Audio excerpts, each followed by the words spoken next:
Christmas, and I'm half expecting a sort of special episode of Police Interceptors, Stoke-on-Trent edition.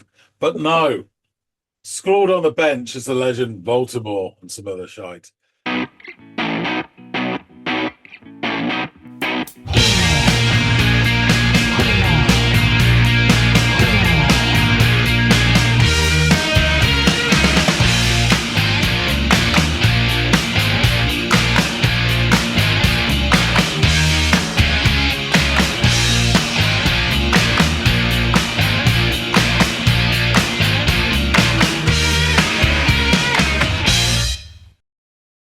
Hey, everybody, and welcome to another episode of the Audiophiles, Governor.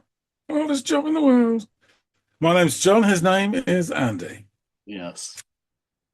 Living in a shack in a one-horse town, trying to get to heaven for the sun going down. Lizard in a bottle, yeah. More on that later. But first, we have a track to listen to. Andy, what do you got? Well, this band has come up a few times recently in some of our discussions surrounding other acts. So it was only a matter of time, and I think I even mentioned that I'd be bringing them to the channel in the near future.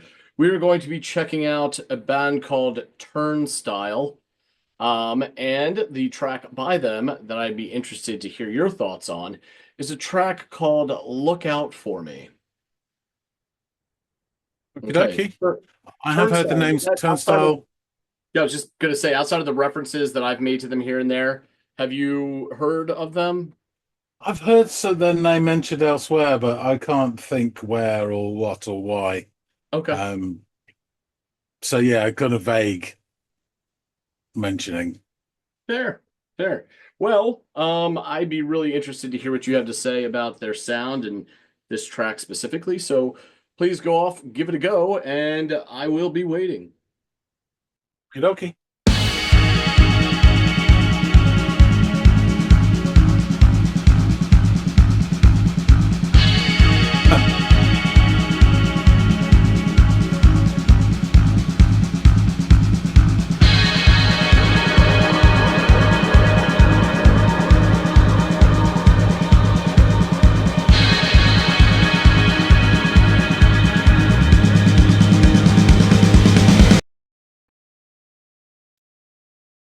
So if it wasn't for the bench saying Baltimore, I'd say that this is some shoddy little town in the West Midlands.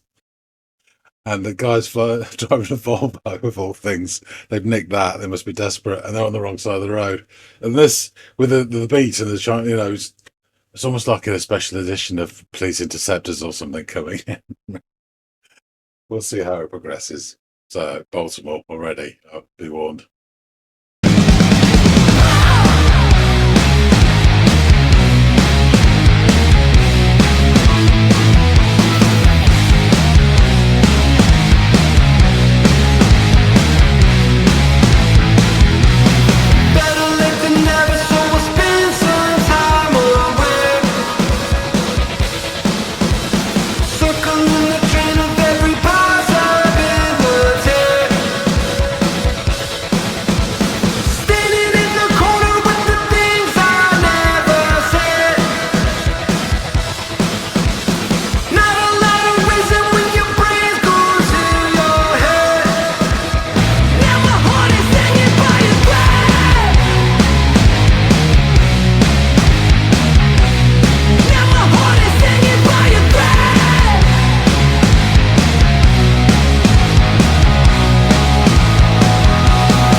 Okay, so we've got two clear bits here. The first one, I'll call it the GTA section. Yeah, that's sort of new metal-y. I'll call it guitar is probably one of my least favorite sounds. I'd rather listen to panpipes. And the shouty vocals as well. It just sounds very teeny, angsty, fairly immature. I can't connect with it. Perhaps I could if I was 18, 19, but I can't connect with it. It just, does nothing at all for me. Then we get to this section, which is really good, very different and quite interesting. So you have quite it's not quite drum and bass, but quite sort of thrashy drums with plenty of cymbal work. Sounded really interesting. You've got this sort of phasing sound. I think it's guitar phasing away. Kind of reminds me a bit of Ride, Leave More Behind. Again, very interesting. That with the combined with the cymbals gives this really sort of nice texture to it. And then there's higher vocals over the top. It's got heavy on the reverb as well. Not making out too much bizarrely. I did make out None My Heart Is Hanging by a Thread on Mr. Shouty's bit. But yeah, interesting. And it looks like they've recycled back to the same. I don't know if they're in exactly the same positions, but it looks like they're doing exactly the same thing. Interesting. 24 hours in the day used to be. Standing in the corner with the things I never said. Not a lot of reason when your brain goes to your head. Now my heart is hanging by a thread. Now my heart is hanging by a thread.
Okay, so I'm guessing both musically and visually, it's come to some sort of crisis point or turmoil. So he's doing donuts until he goes out of focus and then is in a safe place. Or it could be the White Lodge, a la David Lynch. Who knows? Yeah, so we have a face now to this higher registered voice. In comparison, this is much better, but honestly, it's that sort of voice again, which I don't particularly enjoy. It's very weak and heavily studio buggered around with. Yeah, so it's not something I would be drawn towards. But it's an interesting change of pace and ideas. It's definitely very creative. This, yeah. You gonna help, huh? You gonna look out for me? You gonna look out for me? You promise? You got my back, huh?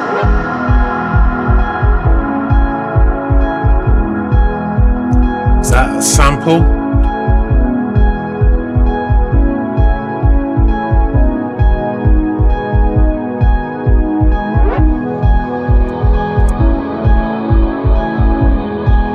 If Andy says that's from The Wire, I'll be gutted.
say the video is very interesting and really nicely shot.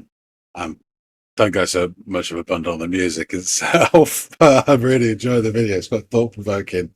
So I'm wondering if those visuals of the sort of the extras in the local theatre, the stage is all closing in on him, was quite interesting.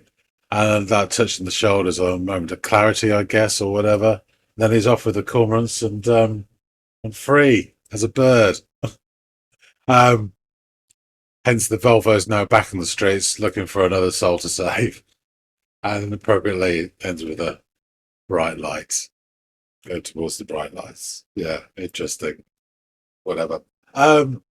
Yeah, just not my cup of tea. But it's easy to be dismissive of something you don't like. I will say it's hugely creative, really interesting. It's just mixing certain elements of music, of which are my least favorite. And it doesn't change it. There's just lots of different things I dislike instead of one thing I dislike, unfortunately. However, I can admire the scope and ambition, definitely.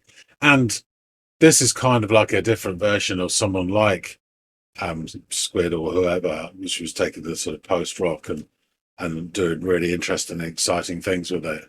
And I get how people don't like something like Boy Racers and the way that went. And I would probably dislike it for the same reasons I dislike this. So totally understandable. And the opposite is true. I get why people would like this.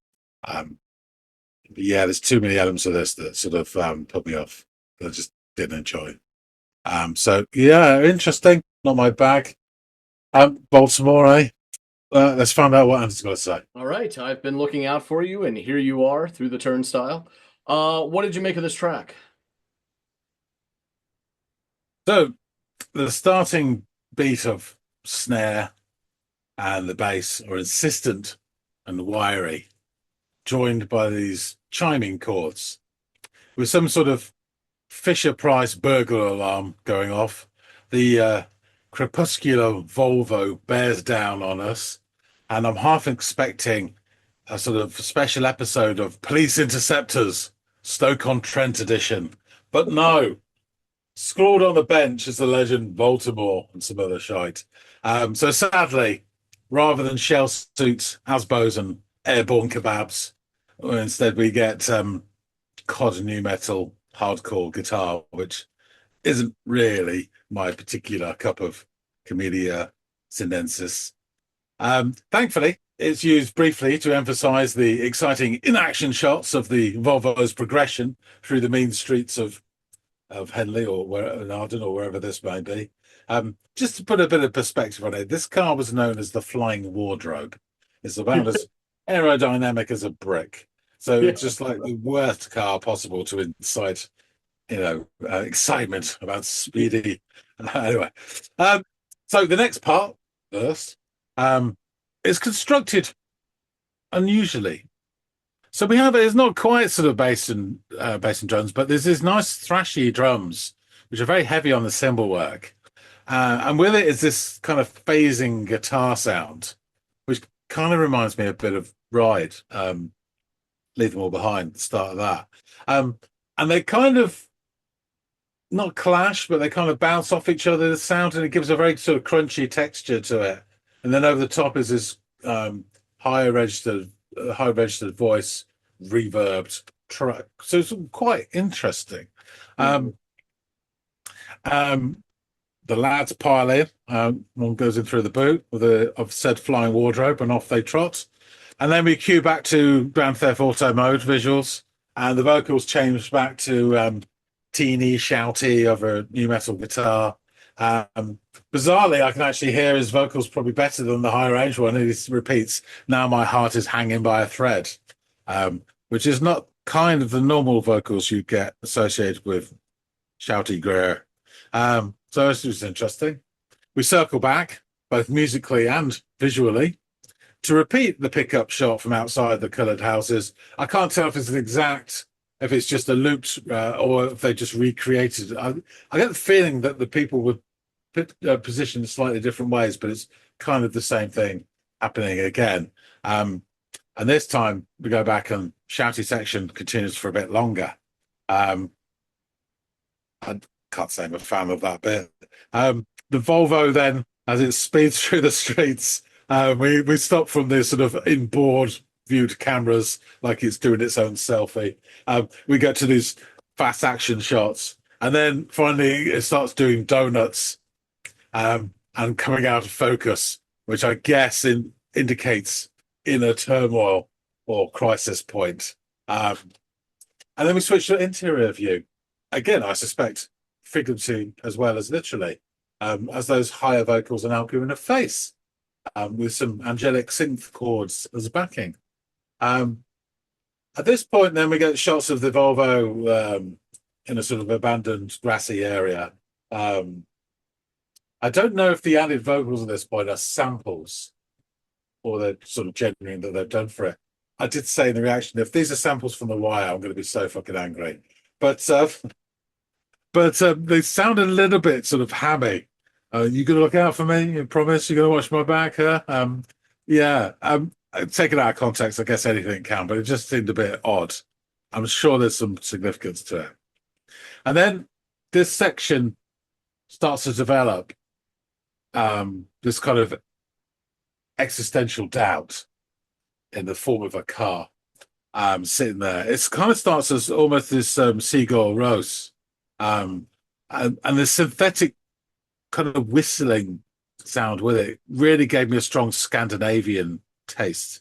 However, the arrival of the there's a reaction as this sort of like stage amateur theatre crew, you know, the ones who shift dressed in black and shift all the scenes around. As they arrive, it's the beginning of the big box, little box gang, and they herald the ramping up of the beat, which becomes a glove box rave. A little touch on the shoulder, and he's away with the cormorants. Free as a bird. Again, this bit's not really my strata of expertise, but to my untrained ear, I would say this section is kind of modern house music with like a touch of trance and something else, and this sort of synthetic beat to it. It does become, especially with the visuals, quite ethereal in terms of floating away, and we float off with it to the end until we see the Volvo once more. So I think he's off to his white space. His safe space, or White Lodge, as David Lynch would say. And now the empty Volvo, job done, returns to the mean streets of Baltimore looking for another soul to rescue. I think it's kind of like the vessel, as it were, for these troubled people. And it's quite funny, the bright lights at the end are quite appropriate, you know, walk towards the bright lights. So yeah, I think the song itself is creative. It's ambitious, definitely, and interesting. Sadly, using many elements of music which I don't particularly enjoy. So blended together is just more stuff of bits of music which I still don't really enjoy. However, I will say this: it was done really well. I think the changes and developments and the ideas in this song are precisely why I get so excited by someone like Squid. But the elements that they're using with it aren't my thing. And I don't think the sum of the parts sort of rules over that. But I can appreciate it. And for the very same reason that I think not everyone likes boy racers, you know. Especially when it goes off the weird sort of synth bit. I can see people hate that. I love it. And the reverse is true. So I really appreciate it, but I wouldn't reach for it. I thought the video was exceptional. I really engaged with that and the whole storyline of whatever it was. But yeah, and it was, but it also kind of lent excitement to the song as well. As you know, and I think for someone else who wasn't more into this would be absolutely mind blowing. I think. Yeah, and you're right. Yeah, these guys are an interesting act, and this is a really interesting song that is kind of off their I would say it's sort of their magnum opus off their latest album. It's fucking so interesting to me, and it's so uh it's a bit of an amalgam of different sounds, all kind of that pay homage to their where they come from.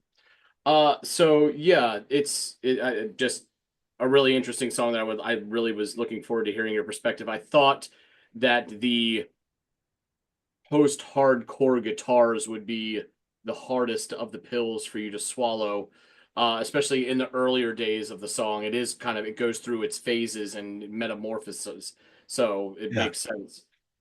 Yeah, just can I say in terms of that, I thought that the hardcore element, I just have a problem with that sound and the lyrics, sorry, the vocals. I find the vocals that style a bit sort of immature, and I can't really connect with it. I probably could if I was 18, but I'm just saying, it just annoys me. I thought the sort of the other parts I said with this really interesting drum and the reverbing guitar and that was really interesting, Mhm. and I enjoyed the sort of Scandi trance pop bit going off. It's not my bag, but I enjoyed that. So, bits of it, yeah, which was enough to sort of make you like, yeah, I wouldn't go for this again, but I really did appreciate it. Yeah, yeah, and I'm glad that you were able to like turn off your turn off and focus on like yeah from an approach standpoint and from an artistic standpoint, this is worthy of note and Yeah, yeah. appreciation. So absolutely great. Well, let me get into the band because there's a lot to say, and I'm not going to lie to you, I've leaned into it a bit because, as it probably comes to no surprise to you, these guys are from my beloved city of Baltimore, Maryland. Uh, Sort of in the same vein as Pianos Become the Teeth, and kind of cut from a similar cloth and went a similar route of evolving and changing their sound and maturing and changing it from just the angst to cobbling together and building their own sound from that. Like a really ugly blossoming and unfurling of some sort of plant amidst the concrete jungle that is downtown Baltimore. So yeah, these guys along with Animal Collective are really big modern acts from this city. They formed in 2010 and have released 5 EPs and 4 studio albums. The band is made up of Daniel Fang on drums, programming, and percussions. He's been with the band since 2010. Freaky, Franz Lyons, bass, percussion, vocals, also with the band since 2010. Brendan Yates, lead vocals, the man who was sitting behind the Volvo wheel, percussions and keyboards, also with the band from 2010. And then there's Pat McCrory, lead guitar, who's been with the band since 2022. He also provides backing vocals and actually from 2016 was the rhythm guitarist, but took the reins as lead guitar. And then there's Meg Mills, the newest member. She plays rhythm guitar and provides backing vocals, and she's been with the band since as a full fixture since the beginning of this year, but was a touring member with them since 2023. Sean Koo Cullen, the former rhythm guitarist, left the band in 2016, and Brady Ebert, the band's former lead guitarist, departed in 2022. Critics and journalists have categorized Turnstile's music as hardcore punk, melodic hardcore, and alt rock. They have cited influences including Inside Out, Bad Brains, Breakdown, Madball, and Sade. Turns among several others that I'm sure we'll get into as my notes unfold. Turnstile was formed in 2010 and grew out of Baltimore's hardcore scene. They released their debut EP, Pressure to Succeed, in 2011, and their second EP, Step to Rhythm, in 2013, both via Reaper Records. On January 13th of 2015, Turnstile released their debut full-length album Nonstop Feeling on the same label. The album was recorded at Salad Days Studios and it was produced by Brian McTernan. Supporting the release of the album, Turnstile went on both an East Coast and West Coast tour with Superheaven, titled the Nonstop Feeling Tour. They also supported Newfound Glory on their spring 2015 tour. Following this tour, their guitarist, the aforementioned Sean Koo, stepped down, and a replacement was found in the also aforementioned Pat McCrory of fellow Maryland-based hardcore band Angel Dust. On September 16th, 2016, Turnstile released their third EP titled Move Through Me. The record charted at number 14 on the Billboard Heat Seekers album chart and number 19 on the Hard Rock Albums chart. The band began recording for their second album under Roadrunner Records in the fall of 2017, completing recording in early 2018. The record was produced by Will Yip at his Studio 4 recording studio. And on February 23rd, 2018, the band released the album titled Time and Space, their first release under a major label. Turnstile released their fifth EP, Turnstile Love Connection, in June of 2021. This was followed two months later by another album, Glow On. The first single from the album, Alien Love Call, was released and featured British musician Blood Orange. The album debuted at number 30 on the Billboard 200 and was met with universal acclaim from critics, and going on to be listed at number 8 in Rolling Stone's Best 50 Albums of 2021 list. They supported Suicide Boys on tour from September to November in 2021 and supported My Chemical Romance's North American Reunion Tour in August of 22. That same month, on the 12th, the press announced that the band had formally parted ways with guitarist Brady Ebert a couple of months ahead of the headlining tour. Before this, Ebert had notably been absent from the band's tours.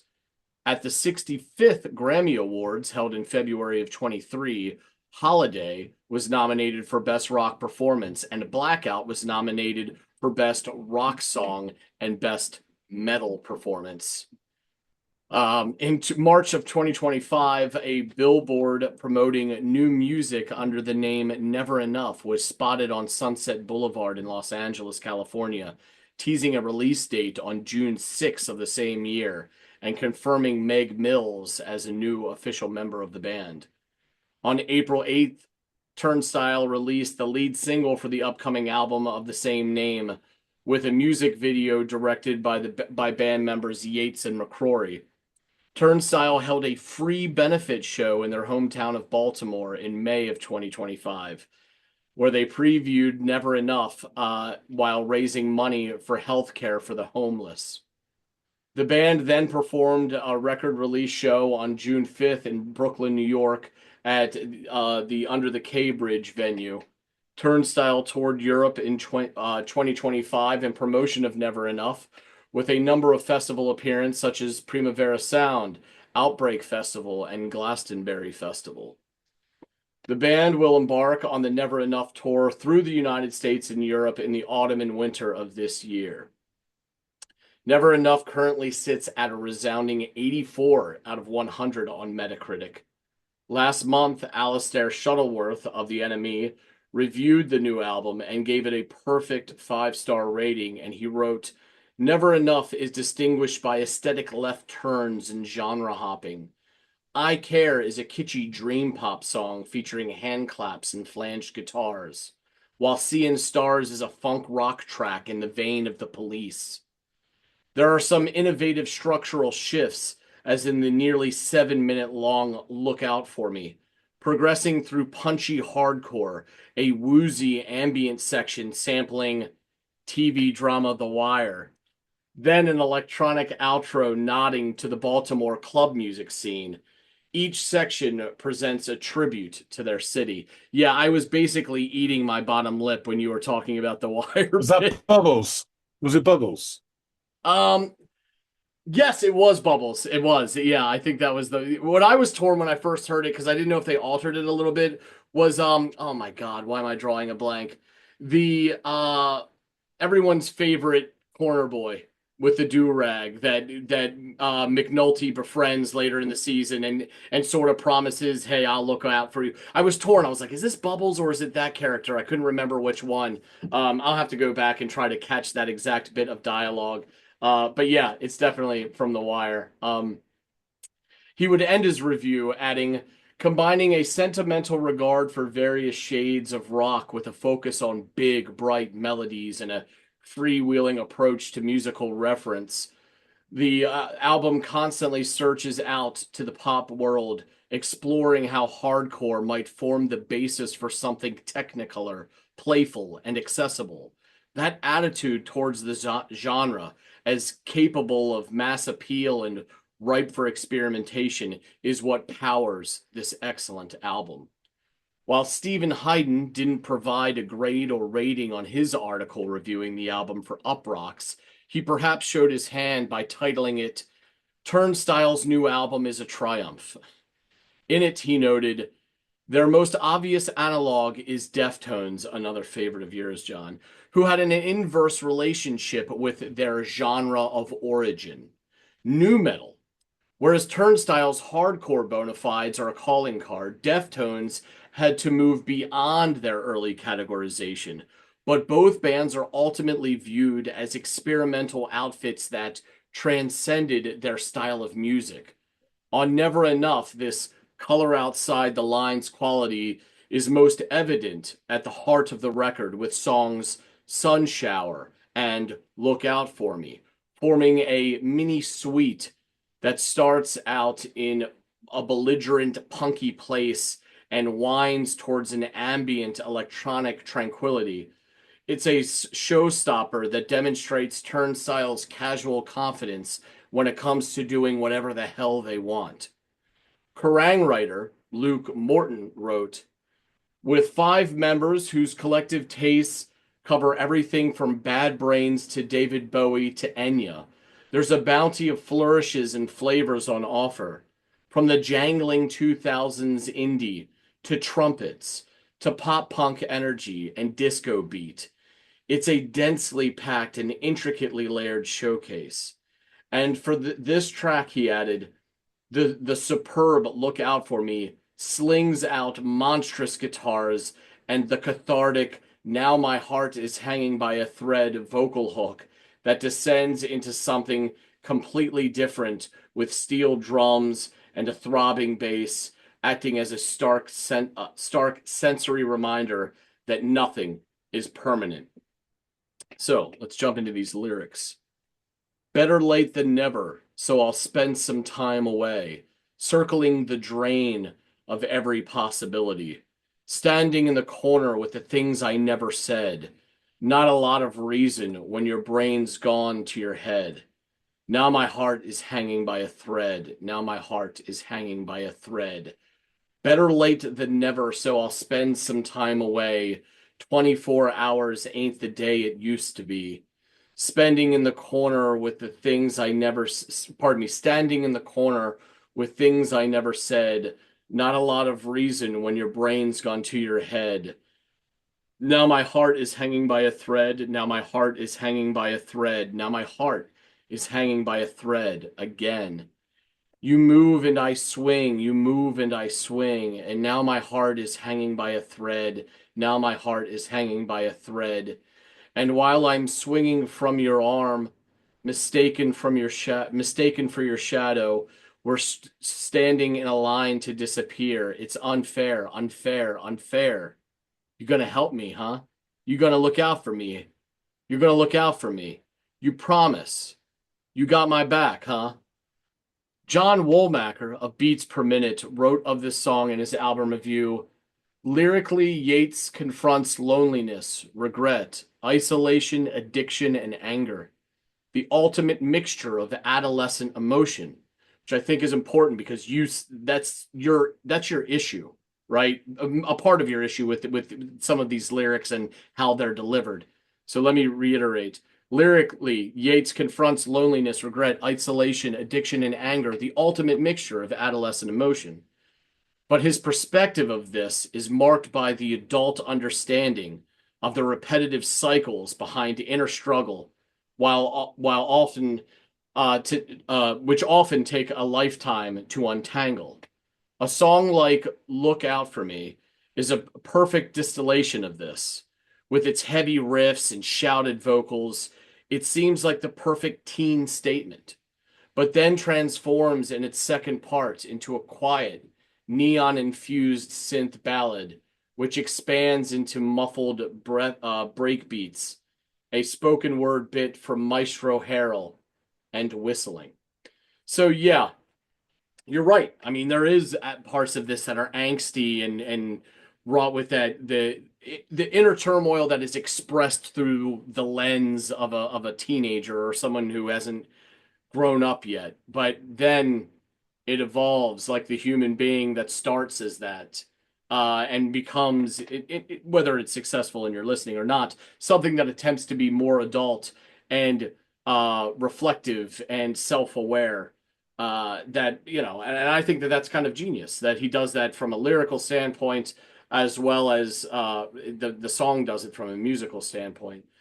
So and you're right. Like I appreciate how you appreciate that there is this metamorphosis in the song as it progresses, and in such a way that isn't like jarring as it goes through these different stages, right? So yeah, I'm a really big fan of this. A lot like I expressed to you when we did Genevieve by Pianos Become the Teeth, which is one of their later albums, is this growth into something that I can appreciate so much more than some of their earlier works, which aren't without merit or not worthy of note or anything like that, but they've really grown, and to be recognized by the Grammys and to take a sound like hardcore, which is so polarizing, and kind of thrust it into the mainstream or find a way to get it to the mainstream is commendable, because that's not like some of the writers mentioned, it's not the most accessible sound in the world. So to figure out a way to make it accessible and to bridge pop and that sound is very noteworthy to be able to do a feat like that. So thank you so much for giving this a go. Yeah, please. So it was interesting. Oh man, I'm just trying to remember which episode we did very recently where you put forward a band who started off as hardcore as well. And it kind of struck me then, and does now as well, that the hardcore is like the modern version of punk in terms of getting kids who don't have the expertise or whatever to just get up and start making a noise, and then from there progress or not progress. Yes, yeah, exactly. Go into something else. It's just that gateway drug into music. Yeah. No, you're absolutely so, right. Although I can't stand it musically to listen to, I really appreciate that it's there, that gives people the opportunity to get going and then develop and evolve into something else. Yeah, and it probably does. Beastie Boys to a hardcore band, you know? Yeah, for sure, absolutely. And look where they ended up. Who would have thought that? You know what I mean? Yeah. So yeah, there is not only self-discovery by the individuals, because they're starting at a time where they're clearly flawed and they want to get away, they want to better themselves, and here they found this like healthy vehicle. But the bands that they make up also kind of go through this growth. So it's self-discovery and change in a positive way on a personal level, but also as bands too. So yeah, and you're right. There is a direct correlation between what punk was in the 70s and what the hardcore scene has been since its inception. Yeah. So yeah, absolutely. Well, again, thank you so much for giving these guys and this track a listen, John. I do appreciate your time and being such a good sport about it, and sort of for seeing the bigger picture. Hats off to you for that. Guys out there in the listening audience, please let us know what you thought of this track by Turnstile. If you've given their new album a listen, I'd be interested to hear what you guys have to say about it. If you're diehard fans of the older stuff, look, don't be angry, because that's not exactly my cup of tea. And if you thought John's experience listening to this was a bit of, here and there. I can't imagine how much he would hate their earlier stuff. So, but feel free to give some of that stuff a shout in the comments field below. Also, please like, share, and subscribe if you'd be so inclined. It really does help us over here at the channel. And hopefully it only costs you a couple seconds of your time. We really do appreciate it. And with all that out of the way, hopefully John and I will catch all y'all in growing numbers on the next installment of the Audiophiles. See you later, guys.